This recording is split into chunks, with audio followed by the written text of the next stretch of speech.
بسم اللہ الرحمن الرحیم۔ السلام علیکم میرے پیارے سامعین و ناظرین۔ جیسا کہ آپ کو معلوم ہے، یہ مختلف مصنون دعائیں ہیں جو کہ ہم ہر کام کرنے سے پہلے یا درمیان میں یا بعد میں ضرور پڑھتے ہیں۔ اور آج کا جو دعا ہے وہ ہے وضو کے بعد کی دعا۔ جب وضو کر جاتے ہیں تو اس کے بعد ایک دعا ہے وہ پڑھنا چاہیے تاکہ ہمیں اس سے فائدہ ہو سکے اور سنت بھی ادا ہو سکے۔ وہ اب شروع کرتے ہیں۔ شروع کرنے سے پہلے اگر چینل پر نئے ہے تو لازمی اسے سبسکرائب، لائک اور شیئر کریں، اور ہر اچھی بات شیئر کرنا بھی ایک نیکی کا کام بھی ہے تاکہ دوسرے لوگ بھی اس سے فائدہ اٹھا سکیں۔ اب شروع کرتے ہیں وضو کی بعد کی دعا۔ اشہد ان لا الہ اشہد ان لا الہ الا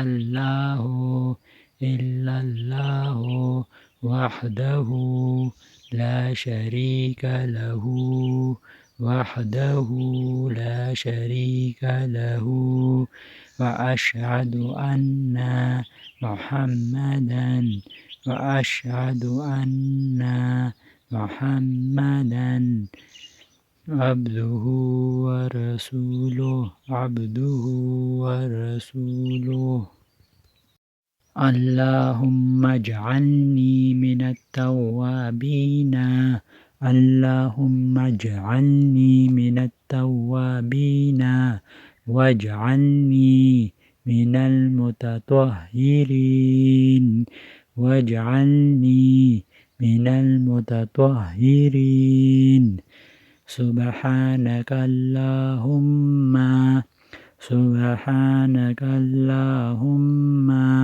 وبحمدک اشہد ان لا الہ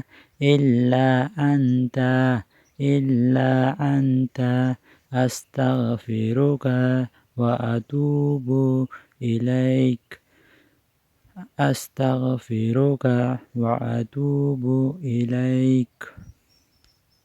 اور اب اس دعا کا اردو ترجمہ۔ میں گواہی دیتا ہوں کہ نہیں ہے کوئی معبود سوا اللہ کے، وہ اکیلا ہے، اس کا کوئی شریک نہیں، اور میں گواہی دیتا ہوں کہ محمد صلی اللہ علیہ وسلم اس کے بندے اور رسول ہے۔ اے اللہ، بنا دے مجھے توبہ کرنے والوں میں سے، اور بنا دے مجھے پاک صاف بندوں میں سے۔ کوئی معبود سوا تیرے، میں تجھ سے معافی مانگتا ہوں اور تیرے سامنے توبہ کرتا ہوں۔ اللہ پاک ہمیں زیادہ سے زیادہ دعا یاد کرنے اور اس پر عمل کرنے کی توفیق عطا فرمائے، آمین۔